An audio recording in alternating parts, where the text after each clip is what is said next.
Welcome to our first segment of Talking Baseball. Our first segment is going to be very brief because, quite frankly, it's a little bit of a teaser for our DVD.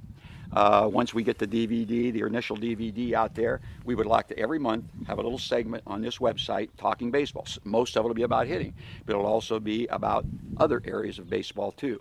But it's going to be more about hitting than anything else. Now, the first thing I'd like to talk about is, and I know I'm going to offend a lot of people.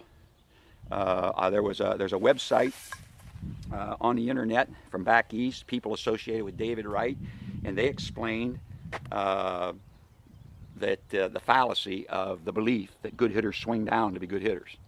And after a couple weeks on the website, there was a comment on their website that, boy, we must have offended a lot of people because we got a lot of nasty blogs and emails about what we said.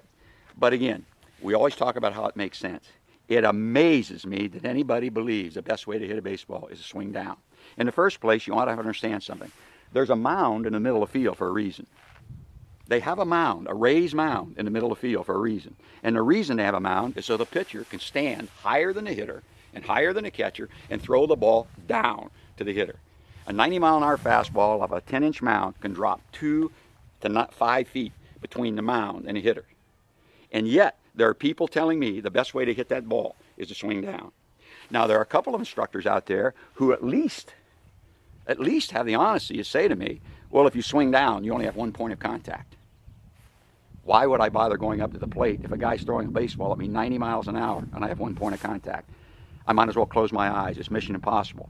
If you actually only had 1 point of contact when you hit, the National League's leading hitter would hit about 0.40 or 0.50 because they would seldom make solid contact. And if they did make solid contact, the ball would go right down into the ground. Okay? So again, it also violates Ted Williams, the greatest of them all. Ted Williams had a chapter in his book, Up, Up, Up. Why do you swing up? Because the ball's traveling down, down, down. The only way that I can get on the plane of the ball, those hitting instructors who say you swing down will also tell you you have 1 point of contact. Ted Williams says you have 30 inches to hit the ball on the barrel of the bat. If you swing up, which puts you on the plane of the ball, you have 30 inches to hit the ball on the barrel of the bat. And I have visual evidence coming out of my ears of hitters swinging up at the ball. I had a coach call me recently and said, what you're teaching is wrong. I have visual evidence. I have physical evidence that good hitters swing down. I said to him, well, you know what? If you do, bring it to me. I want to see it. And I will fly you and your wife to Paris, France. All expenses paid on me for a week's vacation. You know what? I'm still waiting for him to provide me with the physical evidence that hitters swing down. I'm going to tell you when hitters swing down.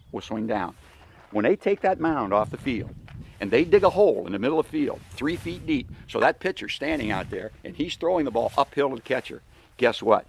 Then we're all going to swing down because that will get us on the plane of the ball. And swinging level is almost as bad as swinging down. You have a ball traveling this way and you're swinging this way. Now, instead of 1 point of contact, you might have 2 points of contact. But Ted Williams says that you have 30 inches to hit the ball in the barrel.